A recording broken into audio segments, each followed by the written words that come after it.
Hey everyone, I know you've probably seen a ton of how to build floating shelf videos, and we all know the concept. It's pretty straightforward, but in this video, I'm going to show you some tips and tricks on how to make the shelf look seamless and appear as if it is one solid piece of wood. Stick with me. So the first thing you need to do is rip your boards down to the size that you want. We are going to be doing 3 inches thick and then 8 inches deep from the wall. You're going to rip your one board down to 3 inches, and then your top and your bottom piece are going to be 7 1/4 to take into consideration the 3/4 thickness of your front piece. About cutting your boards to length, always, even if they're bought from the hardware store and they look straight, always cut the first ½ inch off. As you can see here, this piece looks like it's straight. When you take the piece away, it was on about a 2-degree angle, and that's going to mess you up later on in the build. So always do a fresh cut and then measure from there. First 3 cuts you need to make are the top, the bottom, and the front piece, and they will all be at the exact same length, whatever length you're deciding to do. We are at 68 inches long. So my shop is only 14 by 14, so that means my table saw often doubles as a workbench, and that's where I'm going to be putting them together. It's fairly simple. Sand both of your boards up straight and add PL Premium or wood glue to the end cuts and run your 3-inch piece along them. I use PL Premium on absolutely everything, I know. Now here's where it gets slightly different with my construction of the shelves. I don't simply cut a piece of wood and attach it to the end, because any way that you attach it, it's going to expose end grain, and end grain, no matter how you treat it, always stains darker. So in order to do that, I just measure the inside of the top and bottom pieces of my shelf and then add PL to it, put it inside, but push it back a couple of inches.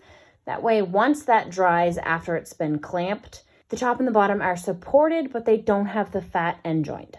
So because the span of my shelves are over 5 feet, it is quite a long span to not have any support. So I've done this 3 other places inside and just cut a little tiny piece, put some PL on, clamped it, and then the whole shelf has a lot more structural integrity. So now the cap that you're going to put on the end of your shelf has nothing to do with how well it's supported or how strong it is, and everything to do with the aesthetics.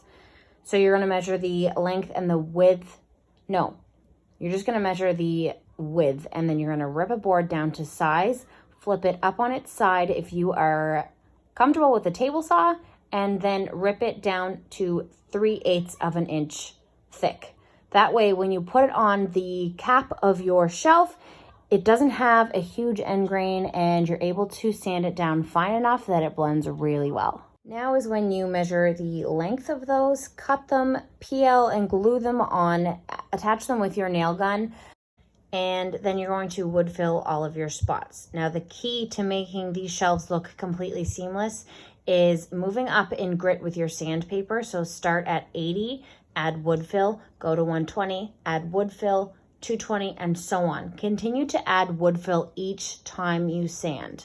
One thing I did forget to mention though, PL Premium actually works really good as a wood fill. Stain differently, PL doesn't, and it actually works really good as a wood fill, like I said. I already said that.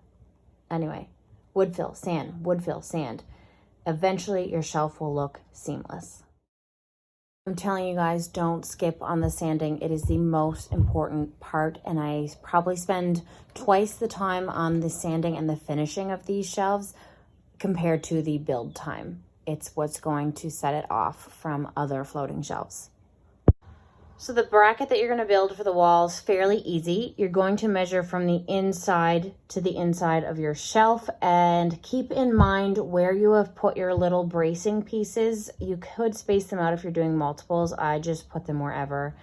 Realized afterwards that I probably should have put them every 16 to 20 inches. Then I would have made 5 brackets the exact same. Rip your boards down, PL them, and screw them together. You're seeing me here put one arm, I'm going to call it, to the back bracket. I eventually ended up doubling that. Don't mind the outro, that's my 8-year-old daughter.